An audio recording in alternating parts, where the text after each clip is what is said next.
may I call on Princess Kulot Kapunpon. Ayan, palakpakan naman po natin si Kulot. Ayan, Kulot, good evening. Happy birthday!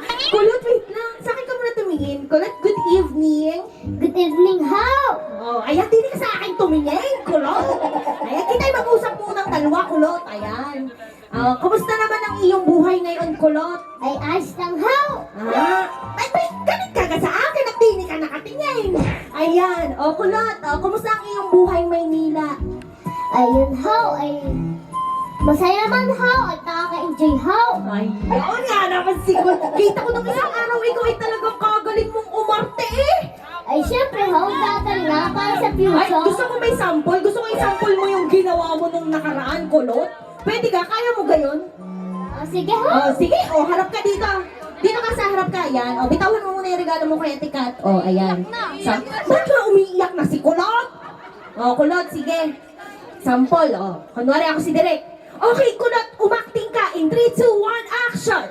Oh, yes! Kaibigan mo ako! Kaibigan mo lang ako! That's all I ever was to you, then your best friend! Takbuhan mo ko kapag may problema ka! Tagasunod, tagabigay ng advice! Taga-intro, tagagawa ng assignments! Tagapagpag tao sa iyo kapag nalulungkot ka! Tagatanggap ng kahit na ano! And I'm so crazy to make the biggest mistake of falling in love with your best friend! Dahil kahit kailan, di mo naman ako makikita eh. Dahil kahit kailan, di mo naman ako kayang mahalin ng higit pa sa isang kaibigan.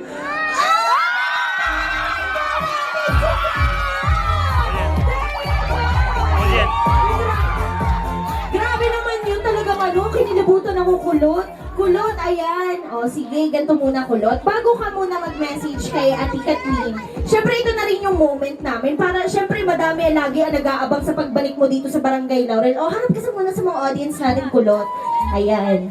Kulot, anong gusto mong sabihin sa mga tao nga sumusuport sa'yo, syempre? Ate Kathleen, wait lang ha. Ayan. Sige, gusto mong sabihin. Maraming salamat ho sa pagsusuporta ay pagpatuloy niyo lang yan hanggang dulo ay wag mo kayo susuko ay pangako ko sa inyo mataas pa ang mararating natin. Ayan! Kita mo nga naman, bata pa! Ay talagang ang pangarap ay abot-abot na sa kaitaas-taasan. Ayan! Sana ako may maghulatin si Kulot.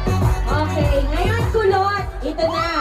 Bigyan mo ng 3 salita si Ate Kathleen. Gorgeous, flappy, artistic. Ayan! Gusto ko bakit yun ang binigay mo? Hindi wala tayo. Hindi halata. Ayan. Ano yung mensahe mo para kay Ate Kathleen? Happy 18th birthday, Ate Kat. Sana ma-enjoy mo tong araw na to. At sana maabot mo lahat ng pangarap mo. Yun lang. Happy birthday, Ate Kat. Ay, palakpakan naman po natin si Kulot. Ayan, sige baby. Akyat ka sa taas. Ayan. At mag-picture kayo ni Ate